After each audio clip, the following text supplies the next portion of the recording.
चलिए दोस्तों बात करते हैं इस एक और नए क्वेश्चन के बारे में।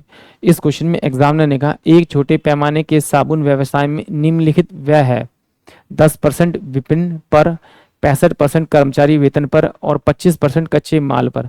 यदि व्यवसाय कुल 65,000 रुपये वेतन देता हो तो उसका विपणन व्यय क्या है। यानी एग्जामिनर ने क्या कहा कि एक छोटे पैमाने का एक साबुन का व्यवसाय है, विपणन मतलब मार्केटिंग पे वो 10% खर्च करता है अपने टोटल अमाउंट का, 65% कर्मचारी को सैलरी देने पे खर्च करता है और 25% कच्चे माल पे खर्च करता है।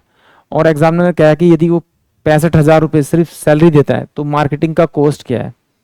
तो देखिए अगर डायरेक्ट करना चाहें तो हम इस तरह से कर सकते हैं, ये सैलरी पे दे रखा है और सैलरी कितना दे रखा है 65%, तो 65% बराबर होगा आपके किसके, आपके 65,000 के बराबर परसेंट।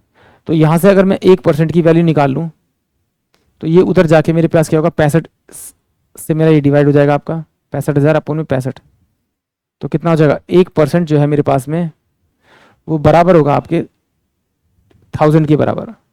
बट एग्जामिनर ने कहा कि जो मेरे पास मार्केटिंग है वो कितनी 10% है, तो इसे 10% बनाने के लिए किससे मल्टीप्लाई करना, 10 से मल्टीप्लाई करना पड़ेगा और 10 से मल्टीप्लाई कर दीजिए। तो 10% बराबर कितना हो जाएगा आपका 10,000। यानी कि ऑप्शन जो ए है वो इस क्वेश्चन के लिए करेक्ट आंसर होगा।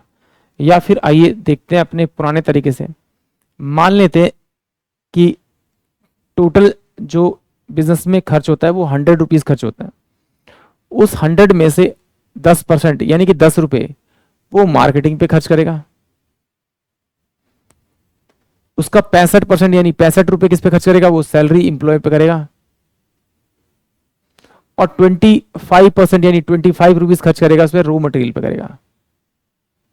बट एग्जामिनर कह रहा है ये 65 नहीं है भाई, ये 65,000 है, इसे किससे मल्टीप्लाई करना पड़ेगा 1000 से, जिससे से मल्टीप्लाई करते हैं उसी से मल्टीप्लाई करते हैं, तो 10,000 आपका करेक्ट आंसर आ जाएगा।